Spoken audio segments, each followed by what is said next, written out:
नमस्कार दोस्तों, मैं एक छोटे से गांव का रहने वाला हूं। हमारे परिवार में मेरी दादी दादा मम्मी पापा, एक मेरे कक्का, मैं अनिल और मेरा बड़ा भाई राजू। मेरे चाचा रवि की सरकारी नौकरी लगी थी। सरकारी नौकर होने के नाते एक से बढ़कर एक शादी के रिश्ते आने लगे, लेकिन कोई भी लड़की रवि से शादी करने को तैयार नहीं हुई। इधर लड़की के घर वाले रिश्ता पक्का करते, उधर लड़की रवि की शक्ल देखते ही इनकार कर देती, जिसकी सबसे बड़ी वजह थी रवि चाचा की काली कलूटी सूरत, जिसे देखकर लड़कियां भी अपने मन में डर जाती होंगी कि जब इसकी शक्ल इतनी काली है। बढ़ती उम्र के साथ साथ घर वालों की उम्मीद भी खत्म होने लगी कि शादी होना असंभव है। कुछ समय बीतने पर हमारे घर एक रिश्ता आया। लड़की का नाम पारुल था, जो देखने में काफी खूबसूरत है। पारुल की आंखों पर हाई पावर का चश्मा लगा हुआ था, लेकिन वो चश्मा भी पारुल की खूबसूरती में चार चांद लगा रहा था। पारुल के घर में उसके दो नकारा भाई थे। बाप मुंबई की एक कंपनी में चपरासी का काम करता था। घर की खस्ता हालत होने के कारण पारुल के चाचा, जो एक बैंक मैनेजर थे, उन्होंने पारुल की पढ़ाई और शादी का जिम्मा अपने सर पर ले लिया था। ऐसे में शादी होना तो असंभव था, लेकिन पारुल के चाचा ने मेरे रवि चाचा के बारे में चढ़ा बढ़ाकर पारुल पर शादी करने का दबाव बनाया। ना नुकुर करते करते किसी तरह से पारुल शादी के लिए राजी हो गई। शादी के लिए इतनी खूबसूरत लड़की के मुंह से हाँ सुनते ही मेरे रवि चाचा का दिल उछलने लगा। बारात पारुल चाची के घर पहुंची तो सभी बारातियों की आंखें फटी फटी की रह गई। सब अपनी किस्मत को कोसने लगे कि काश उनकी शादी पारुल जैसी किसी लड़की से हुई होती। उस वक्त पारुल चाची शहर में रहती थी। दूसरी तरफ मेरे कालू रवि चाचा, जो बीच बीच में खीसे निपोर कर पारुल चाची को देखे जा रहे थे। शादी संपन्न हुई और अगली सुबह हम अपनी नई चाची को साथ लेकर घर आ गए। सब लोग हंसने लगे कि आज तो रवि चाचा को हीरे की खान मिल गई है। रवि चाचा 1 महीने की छुट्टी लेकर आए थे। मैं जब भी पारुल चाची के रूम में जाता तो चाची कुछ थकी हुई नजर आती। आखिरकार 1 महीने का समय बीत गया और मेरे चाचा वापस अपनी ड्यूटी पर चले गए। चाचा के जाने के कुछ दिन बाद ही चाची के मायके वाले आए और उनकी विदाई करवाकर वापस ले गए। जब भी रवि चाचा घर आते तो जाकर चाची को मायके से लेकर आते। मेरी चाची उस वक्त अपने मायके से बीए कर रही थी, तो अक्सर वो अपने मायके में ही रहती थी। जब चाचा उन्हें लाने की बात करते तो वो पढ़ाई का बहाना बनाकर आने से इनकार कर देती।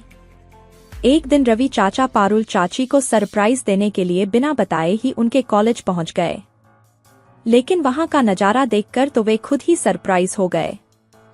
हुआ कुछ ऐसा कि चाचा गेट पर खड़े होकर चाची का इंतजार कर रहे थे।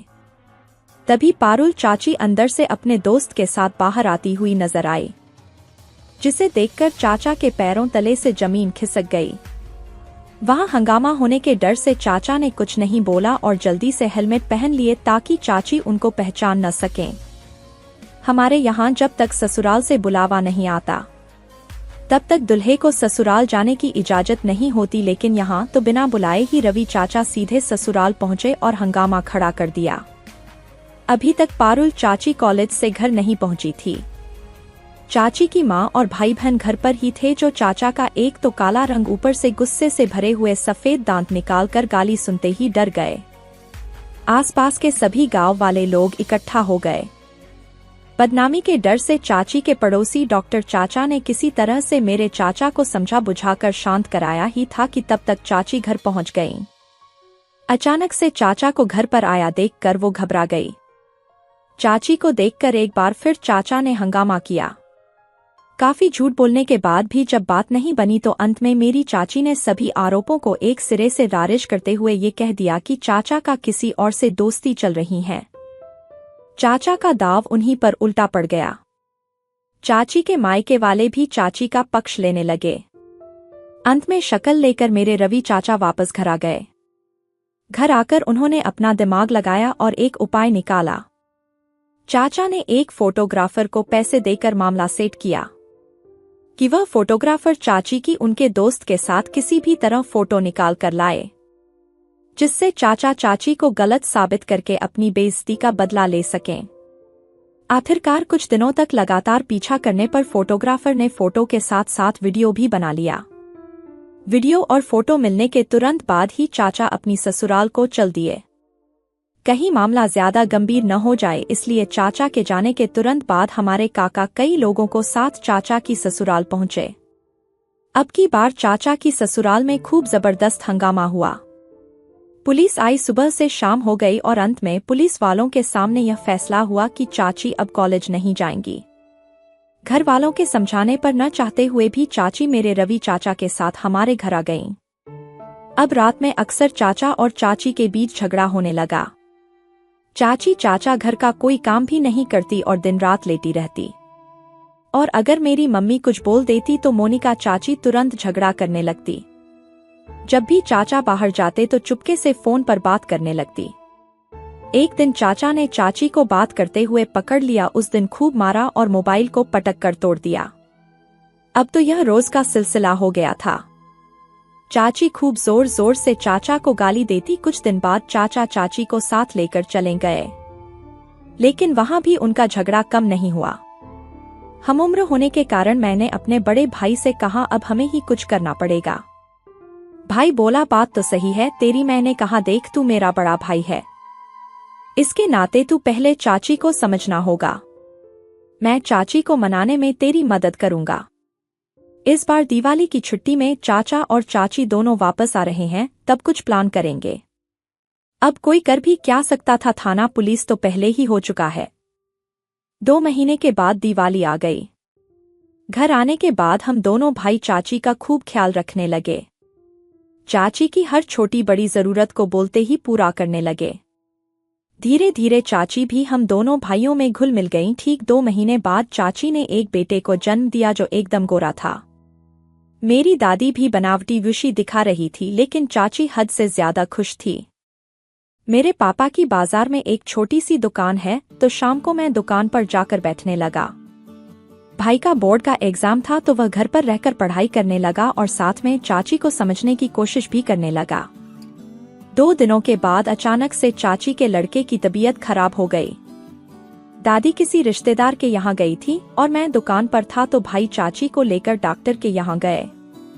तो डॉक्टर ने ऑक्सीजन लगाने के बाद भर्ती कर लिया और कहा आज रात यहीं रुकना पड़ेगा, कल अगर तबीयत में सुधार हुआ तभी घर जा सकते हैं। मैं खाना लेकर अस्पताल गया और अस्पताल में चाची और भाई ने खाना खाया, लेकिन अब मम्मी से झगड़ा होने के कारण चाची अलग खाना बनाने लगी थी और मेरी मम्मी ने मुझे चाची के पास जाने से मना कर दिया था। चाची घर पर अकेलापन महसूस करने लगी। अब चाची को कुछ भी काम होता तो वह अकेली होने के कारण कर नहीं सकती थी। धीरे धीरे चाची को भी सब कुछ समझ में आना लगा कि उन्होंने आज तक जो किया वह गलत था। चाची को अपनी गलती का एहसास हो गया। अब चाची मेरी मम्मी के पास आई और कहने लगी आगे से ऐसा नहीं करेगी। अब चाची चाचा के साथ भी अच्छा बर्ताव करने लगी। तो दोस्तों कैसी लगी हमारी कहानी? अच्छी लगी हो तो हमारे चैनल को सब्सक्राइब जरूर करें। मैं कई दिनों से देख रही थी कि नौकरानी बार बार मेरे पास आती थी और कुछ कहे बगैर ही पलट जाती थी। शायद वह मुझे कोई बात बताना चाहती थी। तो एक दिन पूछ ही लिया कांता सब ठीक है ना, तुम्हें कोई बात करनी है मुझसे? मुझे लगा था शायद उसे पैसों की जरूरत होगी। कांता कहने लगी नहीं नहीं मैडम जी, मुझे पैसों की जरूरत नहीं है, बल्कि मैं आपसे कोई और बात करना चाहती थी। उसके चेहरे पर चिंता की लकीरें साफ दिखाई दे रही थीं। मैंने कहा कांता जल्दी बताओ, मुझे हॉस्पिटल के लिए देर हो रही है। कांता कहने लगी मैं बस आपसे यही कहना चाहती हूँ कि आप नाइट शिफ्ट न किया करें। मैंने चौंक कर और थोड़े गुस्से से उसे देखा। उसकी यह बात कहने का क्या मतलब था कि मैं नाइट ड्यूटी न करूं? आखिर वह होती कौन है मुझे सलाह देने वाली? मुझे गुस्से में देखकर वह बगैर कुछ कहे वहां से चली गई। मैंने सोचा शायद मेरे जाने के बाद उसे घर के ज्यादा काम करने पड़ते होंगे, इसलिए वह ऐसा कह रही है। वैसे भी कई दिनों से उसका बर्ताव कुछ बदलाव दिलासा लग रहा था। मैंने सोचा कि उस पर नजर रखनी चाहिए। आखिर पता तो चलना चाहिए कि उसके दिमाग में क्या चल रहा है। पिछले 4 साल से मैं नाइट शिफ्ट कर रही थी और मुझे इसमें इसलिए भी कोई समस्या नहीं होती थी कि अब तो बच्चे बड़े हो गए थे।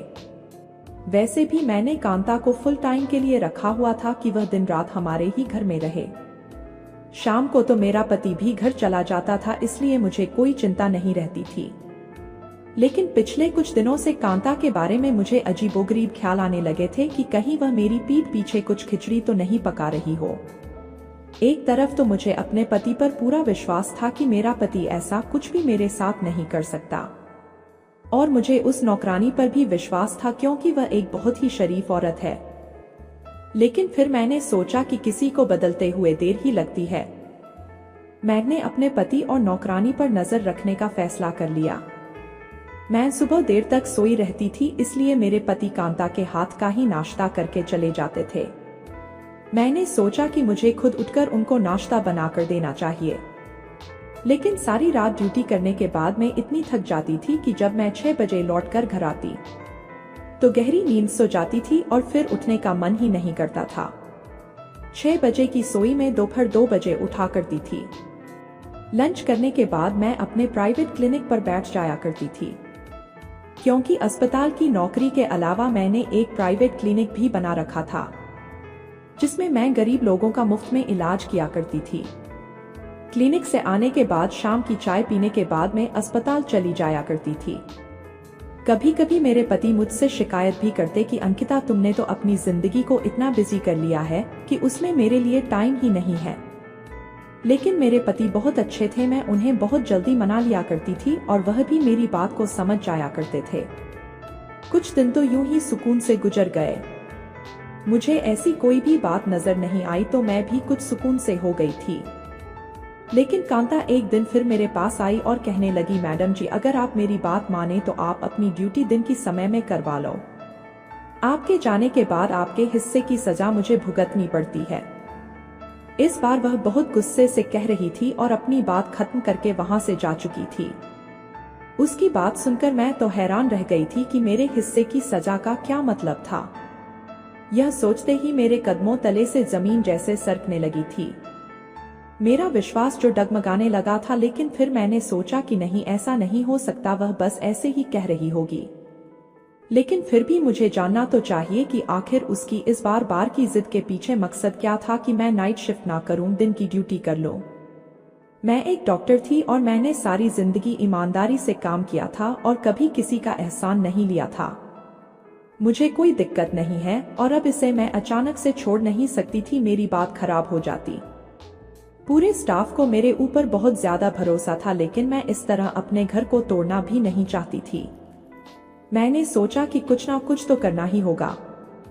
कांता मेरे घर पर पिछले 1 साल से नौकरी कर रही थी और एक अरसे के दौरान ना तो उसे मुझसे कोई शिकायत हुई थी और ना ही मुझे उससे। वह अकेले ही हमारे घर पर रहती थी, जो भी तनख्वाह उससे मिलती वह अपने गांव अपने बच्चों की देखभाल के लिए भेज दिया करती थी।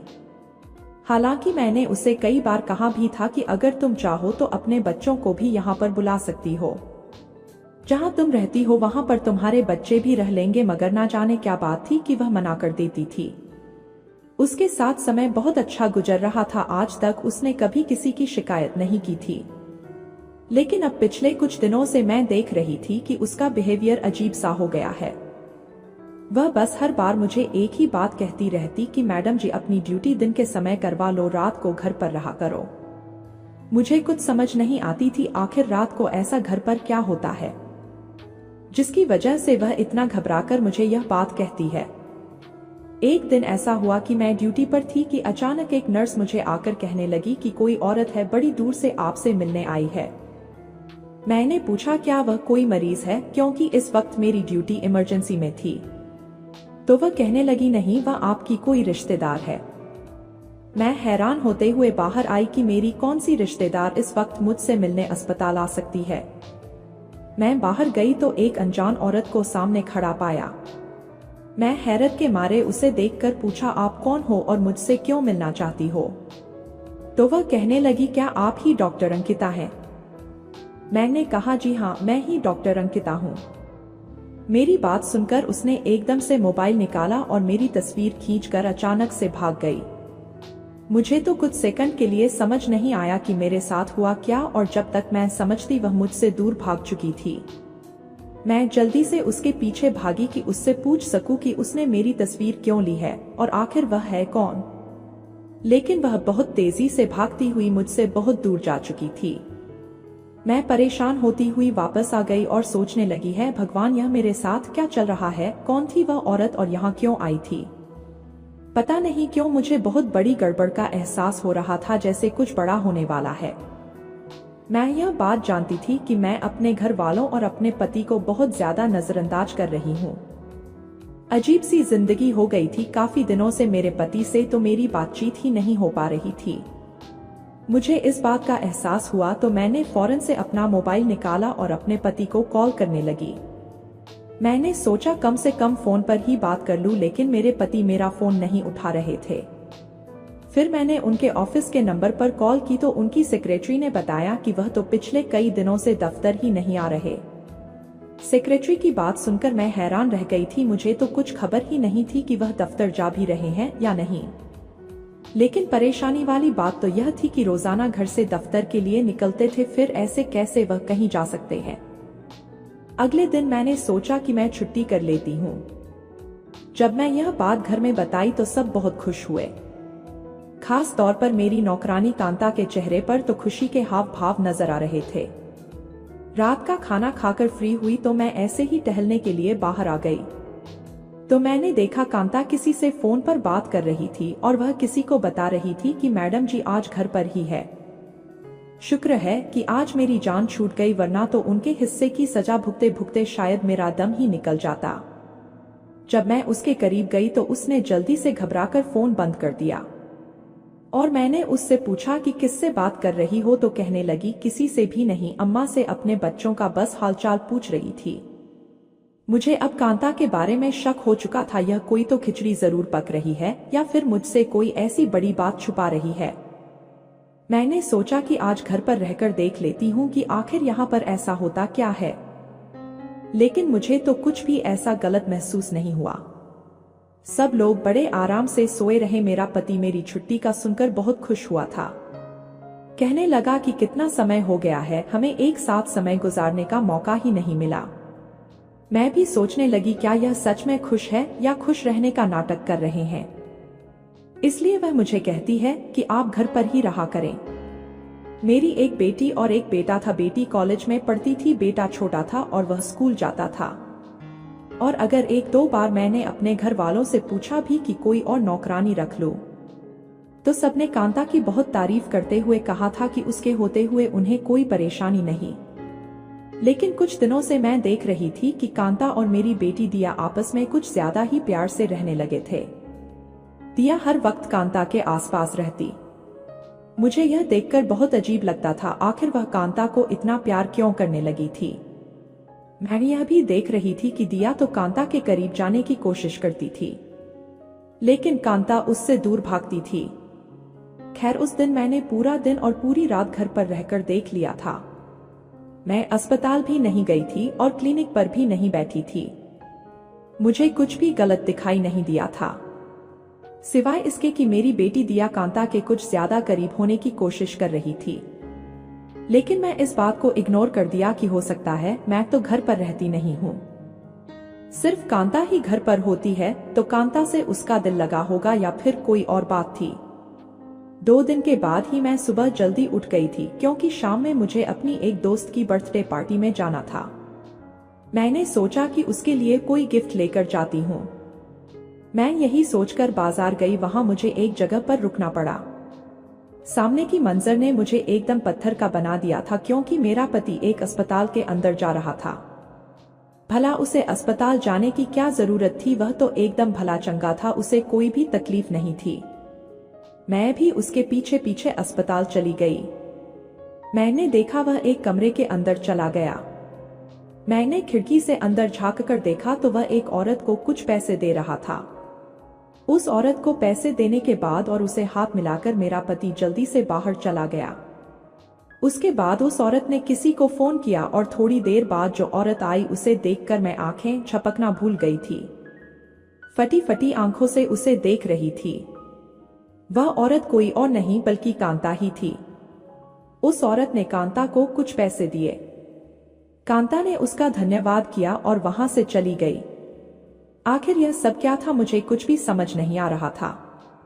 मेरे पति ने पहले उस अनजान औरत को पैसे दिए और फिर उस अनजान औरत ने मेरे पति के दिए हुए पैसों में से कुछ पैसे कांता को दे दिए। आखिर यह सब चक्कर किया था और जब उस औरत ने मेरी तरफ चेहरा घुमाया तो मैं दंग रह गई थी। यह तो वही औरत थी जिसने उस दिन मेरी तस्वीर ली थी और भाग गई थी। इसका मेरे पति के साथ आखिर क्या संबंध है? मैंने सोचा कि मैं अभी जाकर उसे पूछ लेती हूँ, लेकिन इससे पहले ही उस औरत के पास कोई और दूसरा आदमी आए, एक दूसरे से हाथ मिलाते हुए वहां से चले गए। यह सब देखकर अब तो मुझे पक्का विश्वास हो गया था, जरूर मेरे खिलाफ कोई गहरी साजिश की जा रही थी और इसमें मेरा पति और मेरी नौकरानी कांता भी शामिल थे। मैंने फैसला कर लिया था, आज मैं इन दोनों को रंगे हाथों पकड़ कर ही रहूंगी।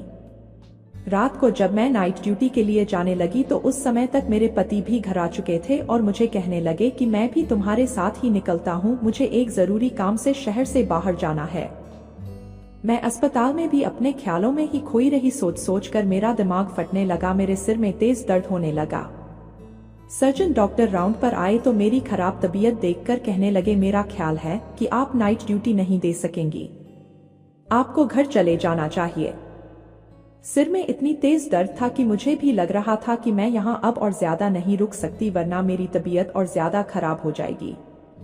मैं अपनी जगह किसी दूसरी डॉक्टर को ड्यूटी दी और बगैर बताए घर चली आई। आज से पहले मैं कभी यूं अचानक रात के समय घर पर नहीं आई थी। दरवाजा बंद था, मैंने सोचा उन लोगों को जगाने से अच्छा है मैं खुद ही अपनी चाबी से दरवाजा खोल लूं। अंदर दाखिल होते ही मुझे अंदाजा हो गया शायद मेरे पति अभी तक घर वापस नहीं लौटे थे, क्योंकि उनकी गाड़ी वहां पर नहीं थी। मैं अपने कमरे की तरफ बढ़ने लगी थी कि अचानक मुझे चीख की आवाज सुनाई दी। आवाज ऊपर से आ रही थी। मैं भागते हुए ऊपर गई तो चीख की आवाज अभी भी मेरी बेटी के कमरे से आ रही थी। मैंने आगे बढ़कर दरवाजा खोलने लगी। एकदम से दरवाजा खोल दिया। सामने का मंजर देखकर तो मेरी खुद की चीखें निकल गईं, क्योंकि वह मंजर ही ऐसा था जिसने मेरी रूह हिलाकर रख दिया था। मैंने देखा कि मेरी बेटी मेरी नौकरानी को बुरी तरह से पीट रही थी और वह चीख की आवाज भी मेरी नौकरानी कांता की ही थी। मैं जल्दी से आगे बढ़कर उसे हटाया तो वह भी मुझे देखकर परेशान हो गई।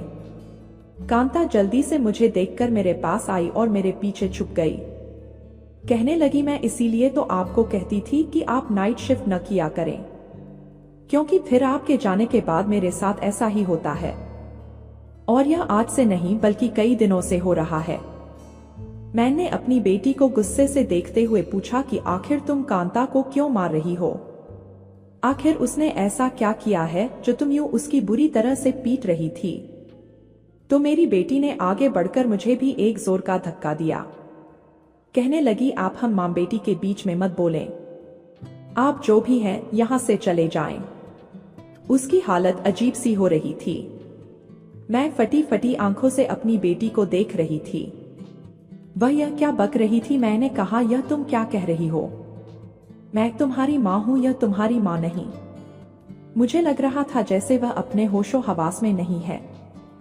दूसरी तरफ कांता बहुत बुरी तरह से डरी हुई थी। मैंने जल्दी से अपने साथ लाए बैग में से नींद का इंजेक्शन निकाला और दिया को लगा दिया। वह अब सुकून से बेड पर लेटी हुई सो रही थी। मैं इस सब सूरत हाल से बहुत ज्यादा परेशान हो चुकी थी। मुझे समझ नहीं आ रहा था कि आखिर यह सब हो क्या रहा था। मैंने पूछा कि यह सब क्या है और कब से हो रहा है और तुमने मुझे बताया क्यों नहीं? तो वह कहने लगी, आप मेरे साथ आइए, मैं आपको सब कुछ बताती हूँ। मैं अपनी बेटी को देख देख कर परेशान हो रही थी कि आखिर उसे क्या हो गया है। वह मुझे पहचानने से इनकार क्यों कर रही है? वह कहने लगी, यह सब कुछ जो भी आपने देखा है वह आपकी वजह से ही हो रहा है। मैंने न कितनी बार आपको कहा कि आप नाइट शिफ्ट न किया करें, आप रात को घर पर रहा करें, लेकिन आप तो कुछ सुनने को तैयार ही नहीं थी। आप याद करें कि आपने आखिरी बार कब बच्चों के साथ बैठकर उन्हें प्यार किया था या उनके दिल की कोई बात सुनी थी? उसकी बात सुनकर एक पल को मैं चुप हो गई, क्योंकि वह सच कह रही थी। शुरू से ही मेरे बच्चों को नौकरों ने ही पाला था। मैं भी अपनी पूरी कोशिश करती थी कि अपने बच्चों को समय दे सकूं। लेकिन एक डॉक्टर होने के नाते मेरी बहुत ज्यादा जिम्मेदारियां होती थी और मेरा ज्यादातर समय अस्पताल में ही गुजरता था। मगर इसका मतलब यह तो नहीं कि मैं उन पर ध्यान नहीं देती थी और उनसे प्यार नहीं करती थी। मेरी नौकरानी कहने लगी दिया धीरे धीरे डिप्रेशन का शिकार होने लगी थी। उसे माँ बाप के प्यार की सख्त जरूरत थी जो उसे नहीं मिल पा रहा था, क्योंकि उसके माँ बाप के पास उसके लिए समय नहीं है। मगर वह छोटी है, कॉलेज में गलत संगत में पढ़कर गलत आदतों का शिकार हो गई है। उसे माँ के प्यार की जरूरत होती है, जो उसे नहीं मिला तो वह दिमागी मरीज बन गई। वह अपने अंदर की भड़ास और गुस्सा मुझ पर निकालती है। उस समय उसे लगता है कि मैं उसकी माँ हूँ और वह क्योंकि आपसे कभी कोई शिकवा नहीं कर पाई, आपको कुछ नहीं कह पाई, इसलिए वह मुझे अपनी माँ समझते हुए मुझ पर अपना गुस्सा निकालती है। और जब सुबह होती है तो वह मुझसे ना सिर्फ माफी मांगती है बल्कि मुझे बहुत सारे पैसे भी देती है ताकि मैं आपको कुछ ना बताऊं। मैडम जी, मैं गरीब हूँ, बच्चों का और बूढ़े माँ बाप का पेट मैं अकेली पालती हूँ। रात को जो मारपीट और तकलीफ में सहती थी, सुबह जब आपकी बेटी मुझे पैसे देती है तो मैं भूल जाती थी कि रात को मैंने क्या तकलीफ सही थी। दिया दिमागी मरीज और धीरे धीरे उस पर पागलपन के दौरे भी पड़ने लगे थे, इसलिए मैं डर गई और आपको कुछ भी नहीं बता पा रही थी। आपको सारी बात तो नहीं बता सकती थी, लेकिन आपको यही कहती थी कि आप घर पर रहा करें। कांता की बातें सुनकर मुझे अब समझ आया कि कांता क्यों कहती थी कि मैडम जी, आपके हिस्से की सजा मुझे भुगतना नहीं पड़ती है, क्योंकि शायद वह सारा गुस्सा मेरे लिए होता था जो मेरी बेटी कांता पर निकाल देती थी। मैं तो कभी सोच भी नहीं सकती थी कि मेरे बच्चों के साथ यह सब चल रहा होगा।